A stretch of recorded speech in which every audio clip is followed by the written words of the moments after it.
On passe à notre chronique, on en parle. Cette semaine, on s'intéresse ce soir aux dangers du tabac, car depuis quelques années, l'industrie du tabac mène une vaste offensive pour conquérir le marché africain.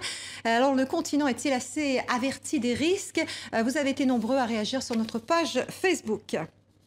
Emmanuel. Oui, et avec nous pour en parler ce soir, Christian Chevalier, vous êtes tabacologue et aussi donc président de l'association francophone des diplômés étudiants en tabacologie. Merci bien.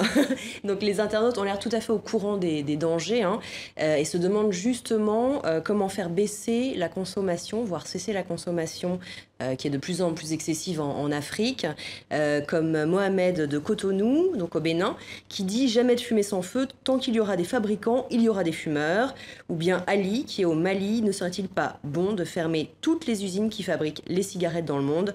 Est-ce que c'est vraiment imaginable à un moment où justement les industriels du tabac sont en train de cibler l'Afrique? Alors, si on veut écouter ce que les internautes disent, ça veut dire qu'on va se retrouver dans une situation où on était aux États-Unis quand on a voulu interdire l'alcool. La prohibition. Exactement, vous pouvez revenir en deuxième semaine.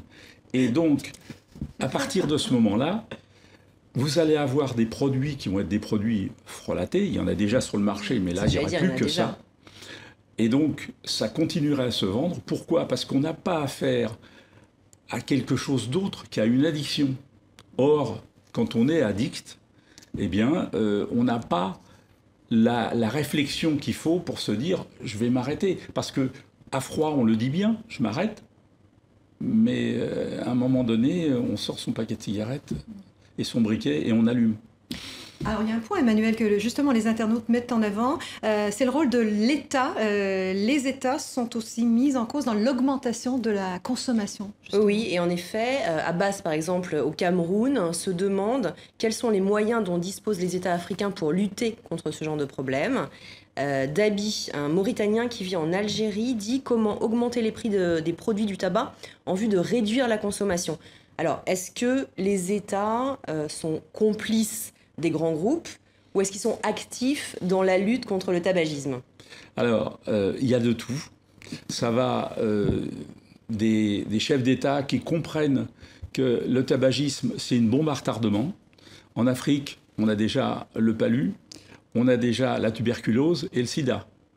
Si on laisse faire les cigarettiers, on va se retrouver d'ici quelques années, quelques dizaines d'années, avec en plus un problème supplémentaire à traiter qui va être le cancer et des insuffisances respiratoires. Parce qu'on parle souvent du cancer et peu des insuffisances respiratoires et c'est dommage. Voilà, donc non, on ne peut pas dire qu'on peut mettre tous les chefs d'État dans le même panier. Il y en a certains, effectivement, qui essayent de trouver des solutions et c'est pas simple. S'il y avait vraiment une solution qui fonctionne à tout coup, elle serait déjà mise en place. Et puis vous avez jusqu'à l'autre côté, c'est-à-dire le chef d'État qui reçoit des subsides de la part des cigarettiers, qui ont énormément de moyens. C'est aussi pour ça que ça continue de proliférer autant, peut-être? Ah ben oui, parce que c'est le nouveau Far West des cigarettiers, hein, l'Afrique. Alors le rôle des États, c'est aussi de réglementer le secteur du tabac. Il y a des réglementations, les internautes se questionnent là-dessus. Tout à fait, que ce soit en matière de publicité, de mise en garde. Bon, donc les règles ne sont pas les mêmes apparemment partout sur le continent. On a Ali à Sikasso qui s'interroge, qu'est-ce qui pousse les jeunes à fumer? Alors on parle souvent de la cigarette coupe-faim qui est pas chère. Où est-ce qu'elle en est l'Afrique avec la réglementation aujourd'hui? Alors, effectivement, vous avez raison. En fonction des pays, il y a des législations différentes. Alors, il faut savoir que même dans les pays où il y a de la législation, il n'y en a pas partout, cette législation, elle est surtout soumise au fait qu'on veut appliquer complètement, c'est-à-dire que si quelqu'un vend à un jeune du tabac, il peut être poursuivi si la législation est prévue pour ça. Mais on ne le fait pas. Alors évidemment, on a beau prendre toute législation qu'on veut, si on n'applique pas... Elles ne sont pas suivies, en fait. Non. Il y a des politiques de sensibilisation en Afrique, c'est une question qu'on se pose beaucoup. Certains se demandent effectivement, et même espèrent, à Fussatou, à Fana, au Mali, pourquoi n'y a-t-il pas une organisation internationale qui lutte contre le tabac? Alors, est-ce qu'il existe des organismes de prévention? Quels sont leurs rôles, leur efficacité? Alors, bon, première structure qui devrait s'occuper correctement du tabac, c'est l'OMS, l'Organisation mondiale de la santé. Or, moi j'ai l'impression, en fonction des propositions qui sont faites par l'OMS, qu'au sein de l'OMS, il y a déjà un noyau installé de cigarettiers, par les cigarettiers. Et donc, toutes les propositions qui sont faites par l'OMS ne sont pas des propositions toutes efficaces, au contraire.